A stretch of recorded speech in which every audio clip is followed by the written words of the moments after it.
Hey there, welcome back to CastleStube. This is Jaspar. In the last episode, I began shaping the landscape of the second 48 by 48 studs module and set up the basic terrain and tunnel layout beneath the castle walls. In this update, I'll once more be focusing on landscaping. I'll be clothing the gaps in the mountain landscape, extending the tunnel system, preparing the module for the castle itself, and sharing some thoughts and ideas along the way. With that very short intro out of the way, let's get straight into the build. First, I continue shaping the rocky terrain beneath the area where the castle walls will run. I'm preparing the small hollow here, which I plan to turn into a little storytelling element later on. As usual, I'm using a mix of slopes and inverted slopes in various angles in dark bluish grey to form these rocks. I always try to keep the shapes as random as possible so the terrain feels natural and not overly built. Here and there, at least when I remember, I also add some modified bricks with studs on the side so I have connection points for vegetation later on. Now we come to the first new idea that emerged while developing this module. To make the escape tunnel more interesting, I decided to add a branching path and started treating the tunnel as part of a larger underground system. This new branch, at least in my imagination, will eventually lead to a small cave where the lord of the castle hides part of his treasures and belongings. Due to the overall size of this MOC, the actual treasure chamber will be located on the next module. For now, this tunnel branch marks the beginning of this idea. In contrast to the escape tunnel, I kept the shapes much rougher and more irregular, similar to the rocky terrain on the outside. That way, it feels less like a man-made tunnel and more like a natural cave that was simply discovered and used. I'm also returning to the angled section of the escape tunnel, especially where the entrance to the cave connects. This part needed a bit of experimentation with tiles to lay the angled tunnel back onto the regular stud grid. It's one of the small adjustments that doesn't look very exciting on camera, but makes a big difference for how everything fits together in the end. You always need to make sure to close all the gaps so no filler bricks are visible once the build is finished, even if that means readjusting the section over and over again for hours and ending up with a lot of extra cutting in the final video.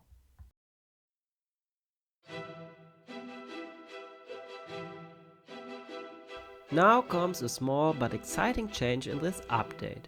I remembered using this setup in my castle wall tutorial and decided to bring the idea into the castle MOC series as well. From here on out, I'm adding a second camera perspective, visible in the corner of the screen so it doesn't get in the way too much. I'd love to hear what you think about it. Do you prefer switching between perspectives, or is keeping the bird's eye view in the corner the better choice? Let me know in the comments what works best for you. Now things get a little bit tricky. After creating the two 19-degree curves in the tunnel in the last update using these 6x3 wedge plates, I continued experimenting to get a clean aligned finish where the escape tunnel meets the edge of the module. After trying out different wedge plates, I eventually ended up using 2x4 and 4x6 wedges. And somewhat surprisingly, this resulted in a perfectly aligned end that fits the module's edge exactly. What's interesting here is that, purely from a mathematical point of view, the angles of these wedge elements shouldn't really add up that cleanly. At least based on the angle values I found online. Maybe those values are rounded, or maybe Lego tolerances and a bit of flexibility make this possible. Either way, this is one of the moments where theory and reality don't quite match, but the result still feels incredibly satisfying. This is also where I personally see one of the advantages of building instead of planning.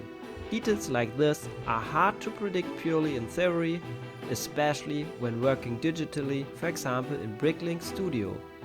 Some things only really reveal themselves once you start experimenting with real bricks in your hand. To bring a bit of life to the module, I finally start adding some small storytelling elements. I already teased that this little hollow would be used for something like that, and I imagined a group of Wolfpack bandits trying to break through the rock, armed with pickaxes and shovels. Maybe they've heard rumors about treasures hidden somewhere in an underground cave. And just like it still works today, one does the work while the rest just watches. As more and more of the filler bricks disappear, the whole module already starts to feel much more believable and cohesive. Even though I'm still not completely sure yet about the vegetation, the overall impression is really coming together nicely.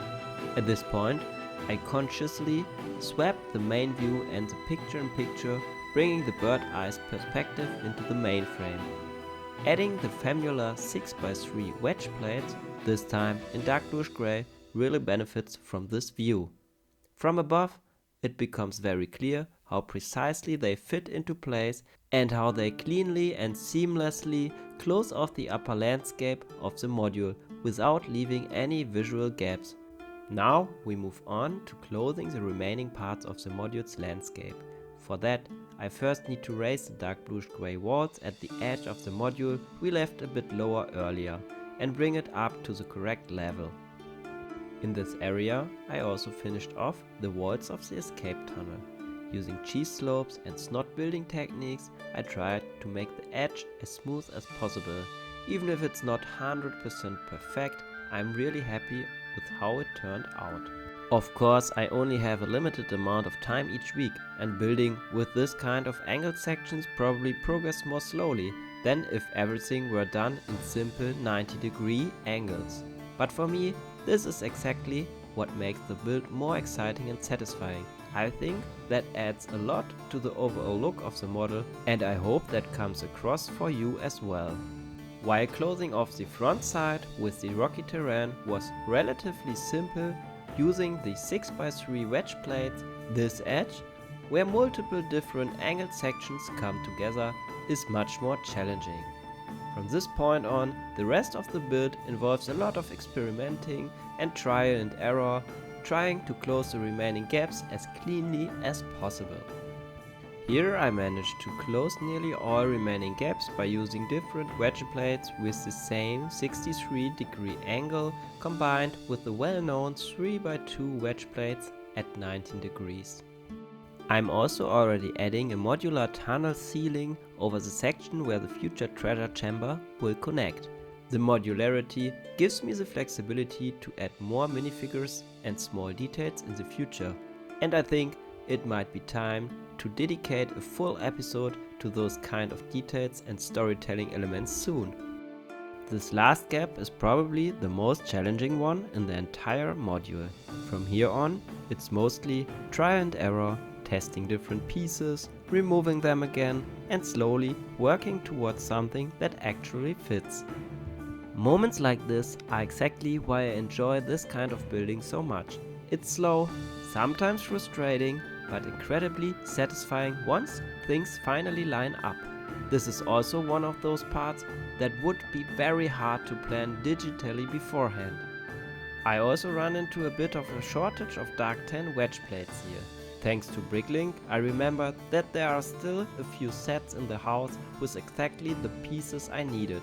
Let's just say, some wedge plates may or may not have been borrowed from the big Hogwarts castle. But please, don't tell my wife. It is her castle, after all.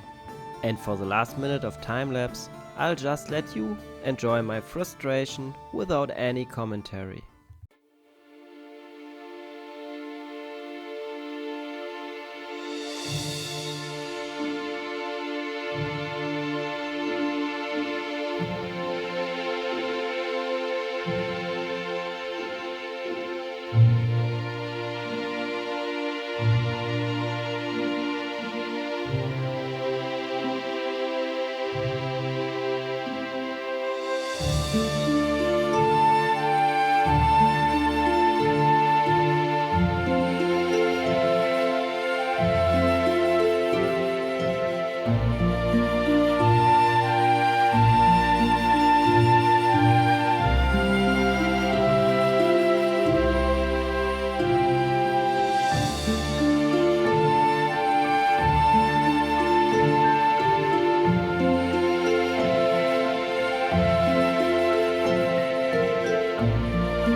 So while I add some vegetation here, I want to talk with you about what will happen in the next video.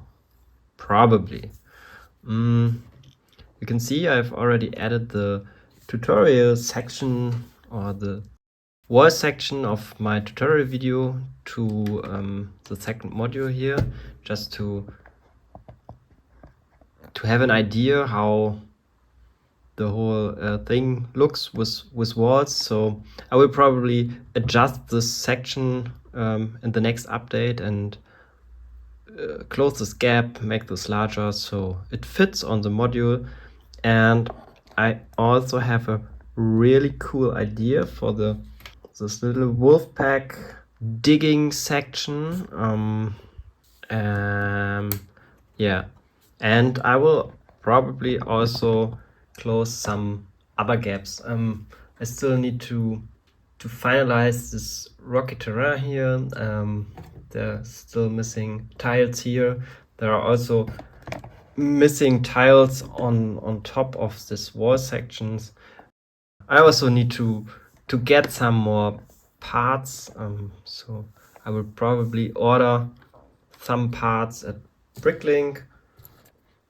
And yeah, that's probably already enough to fill the next episode. So yeah, I will finish this video now with some tracking shots, and then I already say see you in the next update. Thank you for watching, and yeah, and if you like my content, give me a like, some feedback in a comment, or subscribe my channel. That's really appreciated, and thank you for your interest in my videos.